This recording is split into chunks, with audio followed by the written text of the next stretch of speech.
hoje, agora, nós estamos iniciando mais uma reunião do IAC.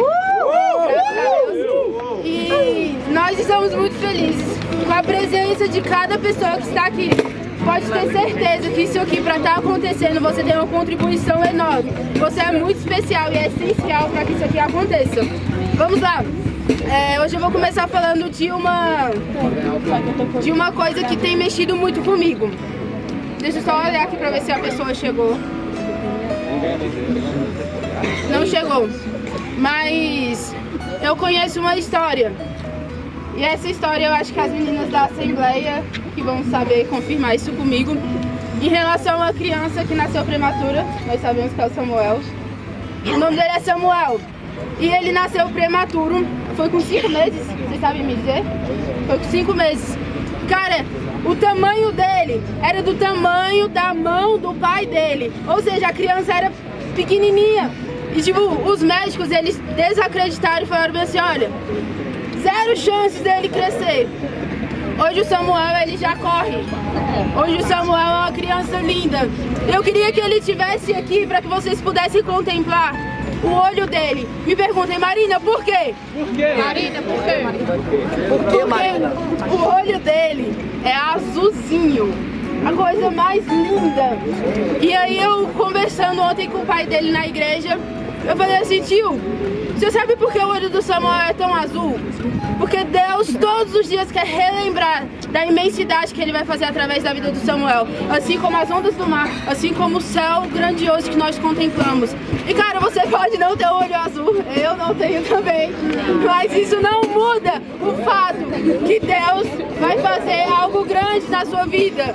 Isso não muda o fato que Ele tem um plano maravilhoso na sua vida, a ponto de você não conseguir enxergar a amplitude que isso vai ter na sua vida quando você entender quem é que criou o céu e a terra.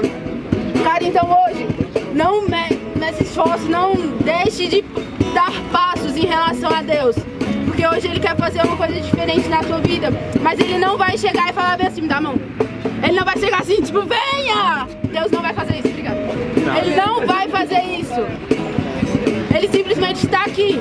E Ele vai falar assim, filho, eu estou aqui. Cabe a você vir ou não. Eu espero que vocês não deixem de dar passos quando o assunto for a voz de Deus te chamando, quando for Deus te convidando para ter uma intimidade maior com Ele. Então, ei, esqueça quem está do seu lado, esqueça quem está te olhando, esqueça o que você passou durante o dia e deixe Deus trabalhar dentro do seu coração. Amém? Fechem os olhos, vamos orar. Fechem os olhos, todo mundo. E oremos. Espírito Santo, muito obrigada por o Senhor já estar aqui em nosso meio. Obrigada, Pai, por mesmo antes de chegarmos nesse local, o Senhor já ter preparado com excelência tudo que nós vamos participar aqui. Obrigado, Espírito Santo, por, independente das coisas que fazemos, ainda assim o Senhor demonstrar o Teu amor por nós. Esteja, Pai, quebrando barreiras em corações que estão aqui hoje. Esteja, Pai, fazendo com que o nosso coração fique desimpedido para Te ouvir. Em nome do Seu Filho amado Jesus. Amém. Ei, sejam cheios de Deus nessa noite. Ele está aqui.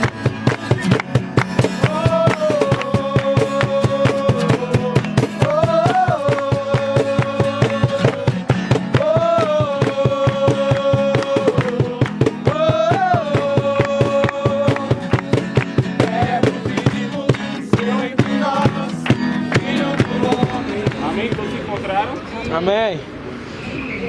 Diz assim, os que confiam no Senhor serão como um monte de Sião, que não se abala, mas permanece para sempre. Uou. Pai, nós estamos aqui em tua presença, estamos gratos, Deus, pois o Senhor nos proporcionou, Pai, que estivéssemos aqui nesse lugar, Pai. Para, Senhor Deus, estar aprendendo mais de Ti. Eu sou grato a Ti, ó Pai, pois o Senhor nos concedeu essa oportunidade, ó Pai. E eu quero te pedir, ó Pai, que Teu Espírito Santo flua a partir desse momento neste lugar. E cada palavra que sai da minha boca, Pai, venha direcionada diretamente do Teu trono, Pai. Sim, Deus. E que o Senhor atente os nossos ouvidos somente a Tua voz nessa noite. Amém? Amém. Cara, uma realidade que nós temos vivido nesses tempos de hoje é que nós, em determinadas situações de nossas vidas, nós temos nos deparado frequentemente com situações que muitas das vezes não são boas. Situações que muitas das vezes vêm para tentar nos desestruturar e nos abalar. E eu quero te dizer que quando ocorrem essas situações, entra justamente uma palavra que é chave nesse versículo: confiança. Verdade. Sabe? Confiança é quando você pega tudo aquilo que você tem de expectativa ou tudo aquilo que você almeja e você deposita em algo tendo a certeza que é bom. Uou. Quantos concordam com isso? Amém. Partindo por esse princípio, e esse é o tema da mensagem, confiança, eu quero mostrar a todos vocês na Bíblia algumas histórias de personagens da Bíblia que se relacionam totalmente à confiança. Beleza? Todos estão comigo? Amém. Vamos começar do princípio. Adão e Eva. Cara, imagina essa situação comigo. Deus criou o paraíso, criou Adão, e olha só, ele ainda criou todas as maravilhas e viu que Adão ainda não era completo. E aí ele pega e cria Eva. Ele vira para os dois e fala: olha, vocês têm todo o paraíso para desfrutar. Vocês apenas não podem tocar naquela árvore. Uou. Sabe? Eles preferiram ouvir a voz de uma serpente e confiar nela do que confiar em Deus. Uau. Primeiro ponto que se relacionou à confiança foi um ponto negativo, cara, porque daí mudou a história da humanidade.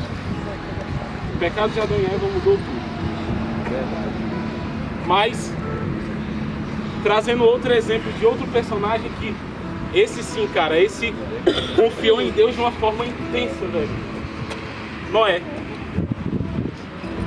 Cara, imagina, Deus chega em você e fala: constrói uma arca, pois eu vou mandar um dilúvio que vai devastar toda a humanidade.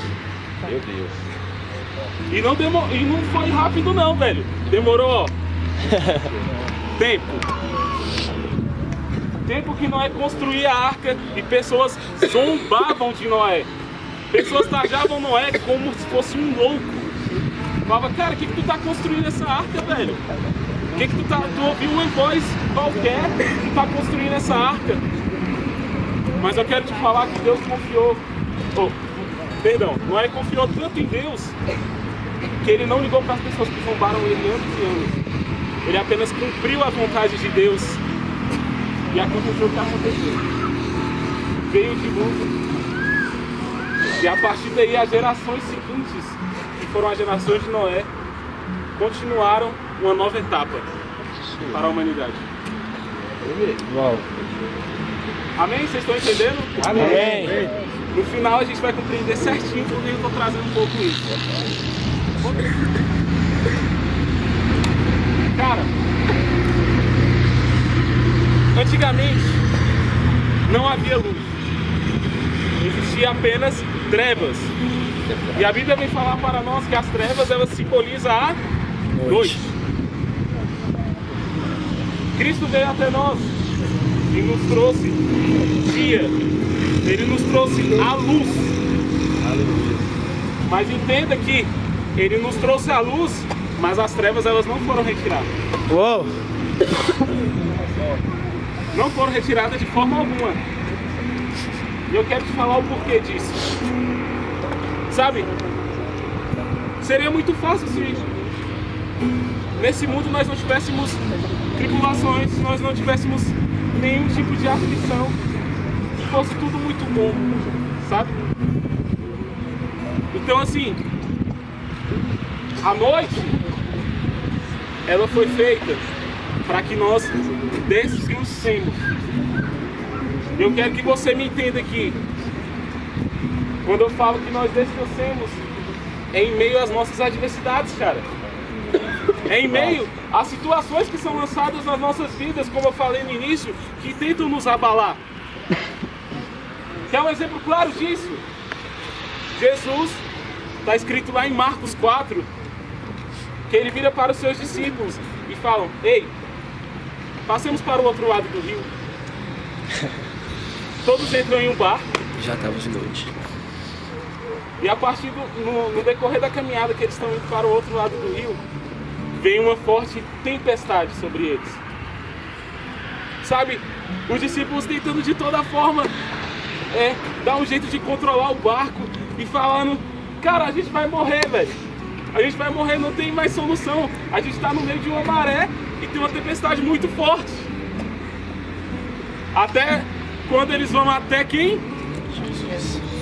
Jesus. Sabe o que Jesus estava fazendo? Enquanto estava rolando toda essa tempestade? O travesseiro não era pra ele. Velho, Jesus estava descansando no meio de uma situação totalmente incontrolável, velho. Jesus pega, levanta e apenas fala: mar, se acalme. Uou. Passou. Glória a Deus. Cara, Deus confia. entende isso. Saia daqui com essa convicção no seu coração. Nenhuma tempestade é maior ao Deus que nós servimos. Aleluia! Aleluia! Nenhuma.